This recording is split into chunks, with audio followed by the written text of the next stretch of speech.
ਅੱਜ ਦੀਆਂ ਖਬਰਾਂ ਵੱਲ ਚੱਲੀਏ ਤੇ ਪੂਰੇ USA ਦੇ ਵਿੱਚ ਲੇ-ਆਫਸ ਅੱਜ ਕੱਲ ਹੈਡਲਾਈਨਸ ਬਣਾ ਰਹੀਆਂ ਆ।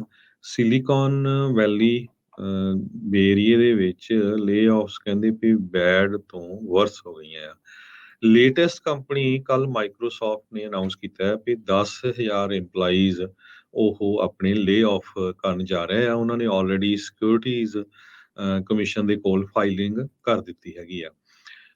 ਕੱਲ ਵਰਲਡ ਇਕਨੋਮਿਕ ਫੋਰਮ ਜੋ ਡੈਵੋਸ ਸਵਿਟਜ਼ਰਲੈਂਡ 'ਚ ਹੋ ਰਹੀ ਆ, ਉੱਥੇ ਬੋਲਦੇ ਹੋਏ ਮਾਈਕਰੋਸਾਫਟ ਦੇ CEO ਨਡੇਲਾ ਸਤਿਆ ਜੋ ਹੈਗੇ ਆ, ਉਹਨਾਂ ਨੇ ਇਹ ਕਿਹਾ ਹੈ ਵੀ ਵੀਕਰ ਗਲੋਬਲ ਇਕੋਨਮੀ ਦਾ ਉਹਨਾਂ ਦੇ ਉੱਤੇ ਵੀ ਅਸਰ ਪੈ ਰਿਹਾ ਆ ਤੇ ਇਨਫਲੇਸ਼ਨ ਐਡਜਸਟਡ ਇਕਨੋਮਿਕ ਗਰੋਥ ਉਹਦੇ ਤੇ ਵੀ ਬੜਾ ਅਸਰ ਪੈ ਰਿਹਾ ਹੈਗਾ।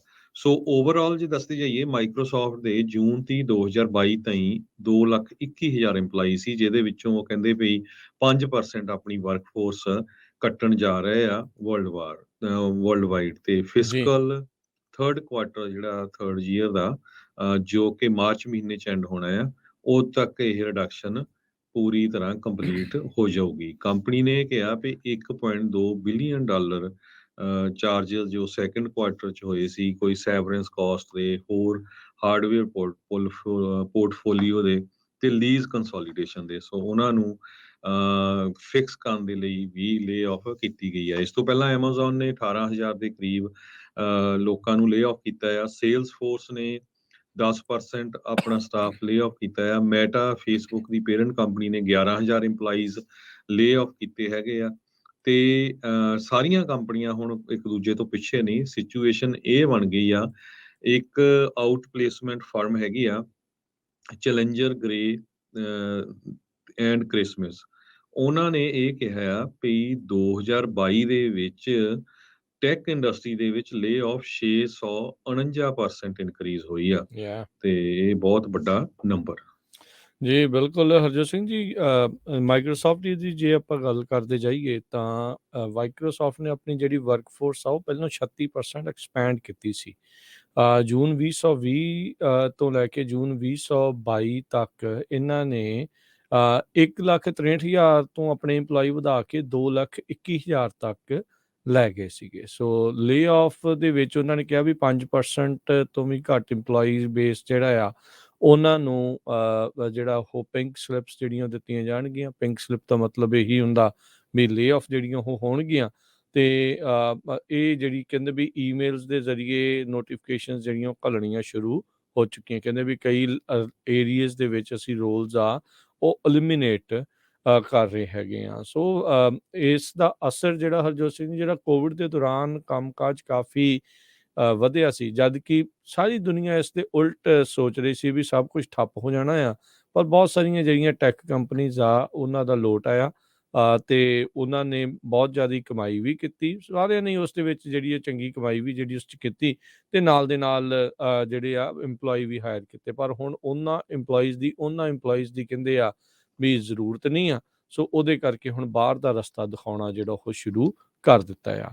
ਇੱਕ ਜੇ ਬਿਜ਼ਨਸ ਦੀਆਂ ਜਿਹੜੀਆਂ ਹਰਜੋਤ ਸਿੰਘ ਜੀ ਕੰਪਨੀਜ਼ ਦੀ ਜੇ ਗੱਲ ਕਰਦੇ ਜਾਈਏ, ਪਾਰਟੀ ਸਿਟੀ ਤਕਰੀਬਨ ਸਾਰੀ ਸ਼ਹਿਰਾਂ ਦੇ ਵਿੱਚ ਆਪਾਂ ਦੇਖੀ ਆ, ਉਹਨਾਂ ਨੇ ਵੀ ਕਹਿੰਦੇ ਅੱਜ ਬੈਂਕਰਪਸੀ ਦੇ ਲਈ ਫਾਈਲ ਕਰ ਦਿੱਤਾ ਹੈਗਾ ਆ। ਕਈ ਸਾਲਾਂ ਤੋਂ ਲਗਾਤਾਰ ਨੁਕਸਾਨ ਦੇ ਵਿੱਚ ਚੱਲ ਰਹੀ ਤੇ ਸੇਲਸ ਜਿਹੜੀਆਂ ਉਹਨਾਂ ਦੀਆਂ ਜਿਹੜੀਆਂ ਵੀਕ ਚੱਲ ਰਹੀਆਂ ਆ, ਉਹਦੇ ਕਰਕੇ ਪਾਰਟੀ ਸਿਟੀ ਉਹਨਾਂ ਨੇ ਬੈਂਕਰਪਸੀ ਫਾਈਲ ਕਰ ਦਿੱਤੀ ਆ। ਇਸ ਮੌਕੇ ਉਹਨਾਂ ਦੇ ਉੱਤੇ $1.7 ਬਿਲੀਅਨ ਦਾ ਜਿਹੜਾ ਡੈਟ ਉਹ ਹੈਗਾ ਆ ਤੇ ਉਸ ਨੂੰ ਜਿਹੜਾ ਉਹ ਘਟਾਉਣ ਦੇ ਲਈ ਐਗਰੀਮੈਂਟ ਜਿਹੜਾ ਇਸ ਹਿਸਾਬ ਦੇ ਨਾਲ ਇਹਨਾਂ ਨੇ ਕਰ ਲਿਆ ਹੈ। ਲਾਰਜੈਸਟ ਪਾਰਟੀ ਗੁੱਡਸ ਤੇ ਹੈਲੋਵਿਨ ਸਟੋਰ ਜਿਹੜਾ ਆ ਰੀਟੇਲ ਚੇਨ ਮੰਨੀ ਜਾਂਦੀ ਆ। ਕੰਪਨੀ ਨੇ ਜਿਹੜਾ ਦੱਸਿਆ ਕਹਿੰਦੇ 150 ਮਿਲੀਅਨ ਦੀ ਉਹਨਾਂ ਨੂੰ ਫਾਈਨੈਂਸਿੰਗ ਜਿਹੜੀ ਉਹ ਮਿਲੀ ਆ, ਜਿਸ ਦੇ ਨਾਲ ਉਹ ਜਿਹੜੇ ਕਈ ਸਟੋਰਸ ਆ, ਕੁਛ ਸਟੋਰ ਜਿਹੜੇ ਆ ਉਹ ਓਪਨ ਤੇ ਆਪਰੇਸ਼ਨਸ ਰਨਿੰਗ ਰੱਖਣਗੇ। ਪਰ ਇਵੈਂਚੁਅਲੀ ਜਿਹੜਾ ਲੱਗਦਾ ਵੀ ਸਾਰਾ ਕੁਛ ਸ਼ਟ ਡਾਊਨ ਹੋਣ ਵਾਲਾ ਆ। 2017 ਤੋਂ 2021 ਦੇ ਦਰਮਿਆਨ ਪਾਰਟੀ ਸਿਟੀ ਦੀਆਂ ਜਿਹੜੀਆਂ ਸੇਲਸ ਆ ਉਹ 8% ਘੱਟ ਗਈਆਂ ਹੈਗੀਆਂ ਤੇ ਪ੍ਰੋਜੈਕਟਡ ਸੇਲਸ ਜਿਹੜੀਆਂ ਉਹ ਫਲੈਟ ਨਜ਼ਰ ਆ ਰਹੀਆਂ ਆ। ਕੰਪਨੀ ਨੇ ਕਹਿੰਦੇ ਵੀ ਹਰ ਸਾਲ 2019 ਤੋਂ 2021 ਦੇ ਵਿੱਚ ਐਵਰੀ ਈਅਰ ਵੱਧ ਡਾਲਰ ਜਿਹੜੇ ਆ ਉਹ ਲੂਜ਼ ਕੀਤੇ ਹੈਗੇ ਆ ਤੇ 2022 ਦੇ ਵਿੱਚ ਤਕਰੀਬਨ $200 ਮਿਲੀਅਨ ਜਿਹੜਾ ਆ ਓਵਰਆਲ ਲੂਜ਼ ਕਰ ਚੁੱਕਾ ਹੈਗਾ ਆ। ਸੋ ਇਹਨਾਂ ਦਾ ਜਿਹੜਾ ਨਿਊਯਾਰਕ ਸਟਾਕ ਐਕਸਚੇਂਜ ਦੇ ਵਿੱਚ ਜਿਹੜਾ ਸਟਾਕ ਆ $1 ਤੋਂ ਵੀ ਥੱਲੇ ਜਿਹੜਾ ਉਹ ਆ ਗਿਆ ਆ। ਹੋਰ ਜਿਹੜੇ ਰੀਟੇਲ ਚੇਨ ਜਿਹੜੇ ਇਸ ਟਾਈਮ ਕਹਿੰਦੇ ਸਟਰਗਲ ਕਰ ਰਹੇ ਆ, ਬੈੱਡ ਬਾਥ ਐਂਡ ਬਿਯੋਂਡ ਦੀ ਆਪਾਂ ਚਰਚਾ ਕੀਤੀ ਸੀ ਥੋੜ੍ਹੇ ਦਿਨ ਪਹਿਲਾਂ, ਉਹਨਾਂ ਦਾ ਵੀ ਉਹੀ ਮਸਲਾ ਜਿਹੜਾ ਬਣ ਰਿਹਾ ਬੈਂਕਰਪਸੀ ਵਾਲਾ, ਤੇ ਇੱਧਰ ਹੁਣ ਪਾਰਟੀ ਸਿਟੀ ਵੀ ਉਸ ਕਤਾਰ ਦੇ ਵਿੱਚ ਆ ਖੜੀ ਆ।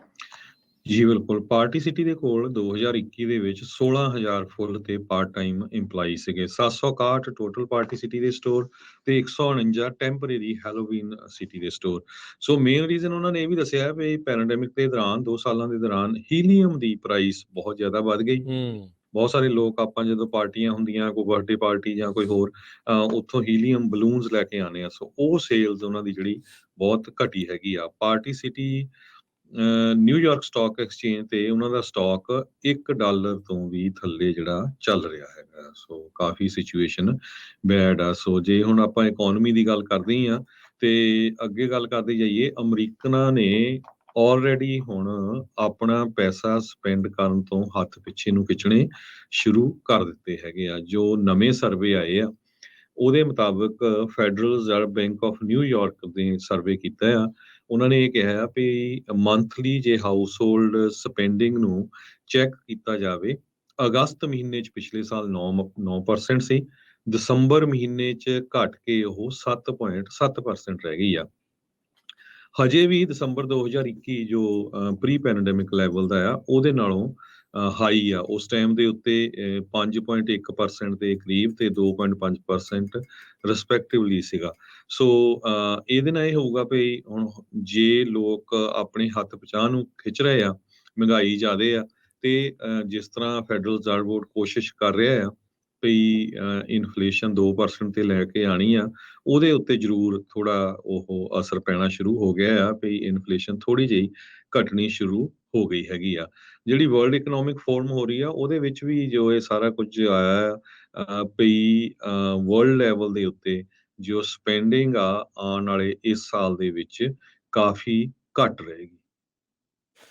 ਜੀ ਬਿਲਕੁਲ, ਹਰਜੋਤ ਸਿੰਘ ਜੀ, ਰਿਸੈਸ਼ਨ ਆਉਣਾ ਆ ਨਹੀਂ ਆਉਣਾ ਆ, ਇਨਫਲੇਸ਼ਨ ਨੇ ਕਿੱਧਰ ਨੂੰ ਜਿਹੜਾ ਉਹ ਜਾਣਾ ਆ, ਇਹ ਸਾਰੇ ਸਵਾਲਾਂ ਦੇ ਜਵਾਬ ਤਾਂ ਨਹੀਂ ਹੈਗੇ, ਪਰ ਇਸ਼ਾਰੇ ਜਿਹੜੇ ਆ ਉਹ ਆਪਾਂ ਨੂੰ ਨਜ਼ਰ ਆਉਂਦੇ ਰਹਿੰਦੇ ਆ ਵੀ ਕੀ ਕੁਛ ਜਿਹੜਾ ਆ ਉਹ ਚੱਲ ਰਿਹਾ ਹੈਗਾ ਆ।